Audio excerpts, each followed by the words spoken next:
Hello everyone and welcome to my channel. In this video I will compare two popular Fujifilm camera, the X100T and the X100VI, and show you why the latest technology is not always the best. As always, first I will show you the specs of both cameras. Then we will do an image quality test before we get to the conclusion. Before we get to the test, I would like to show you two comparison pictures. One was taken with the X100T and the other with the X100VI. I have used the same settings for both and I have used the film simulation Classic Chrome. Can you guess which picture was taken with which camera?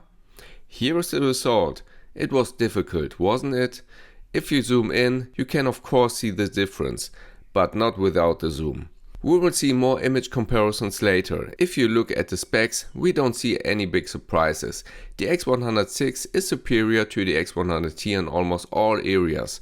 It's no wonder, there are 10 years between the cameras. Most of the difference are known to everyone. Like the 16 megapixels on the X100T and the 40 megapixel on the X100VI. The X100VI can record videos in 6.2 with 30p and the T with 1080 and 60p. The X100T has an ISO range of 200 to 6400 and the 6 of 128 to 12800. The 6 has also a higher resolution viewfinder and display and has the ability to tilt. Of course, it can take more shutter per second, 11 compared to the T with 6. The X100VI has now an in-body stabilization and a larger battery and can take 450 shots with the battery charge compared to the T with 330 shots per battery charge. The X100T only has an advantage that it's lighter, slightly more compact and has a 153% larger pixel area due to the 60 megapixels. The specs of the X100VI promise a lot and we will now find out in our image quality test, and this will show some surprises. Have fun!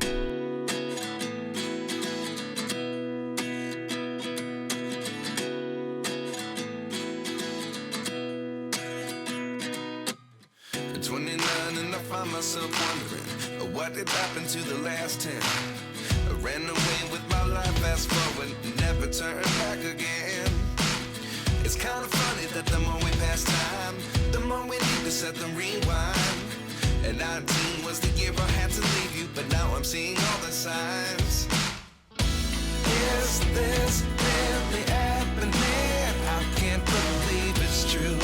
I'm just as surprised as you. This really happening? I can't be too sure, but one day I'll be yours again.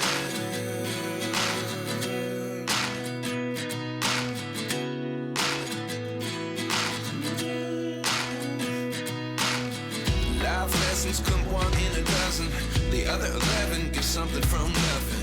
I sit here looking for an answer. Maybe the biggest question was in the last chapter. You gave me the soul I have today. Without you I never could have moved away. But now I see what you teach. I do believe I always should have stayed. Yeah. Is this really happening? I can't believe it's true. I'm just as surprised as you. Is this really happening?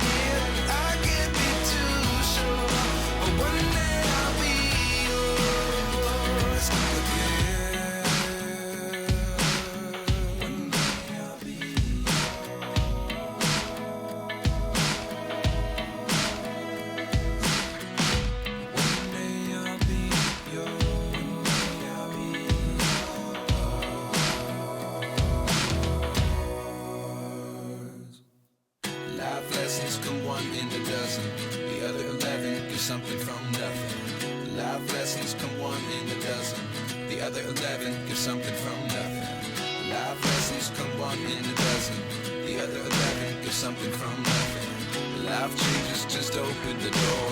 One thing's certain, I'll always be yours.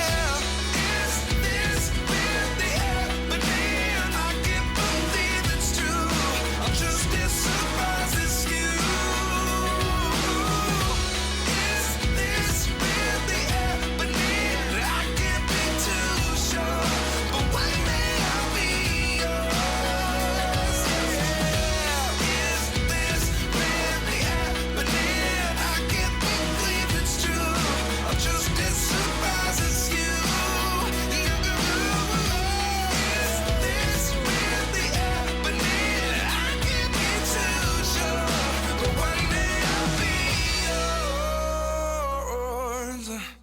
Welcome back. As you have seen, the X100VI surpasses the X100T in almost all areas.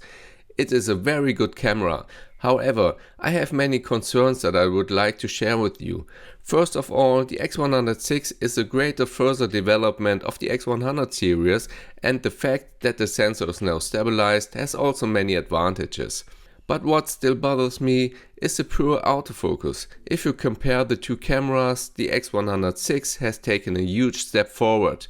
Compared to a Sony camera, however, the autofocus is still poor. I also believe that the fast autofocus is even limited by the lens. Sometimes the lens pumps back and forth, even though the focus point is clear. That's a pity, because this lens has been optimized since the X100V series and it has a good sharpness now. The second thing that bothers me is the price of the camera. Most of the people I know who have the X100VI use it as a second camera, and I think the price of 1,800 euros is a bit too high. The X100T is available on the used market for 500 till 600 euro, and this is a huge difference between both cameras. Of course, it also depends on what you want to do with the images. If you want large prints or the ability to crop, the X100VI is a better choice. But if you just want to take a few retro shots and post them on social media, the X100T is still more than enough.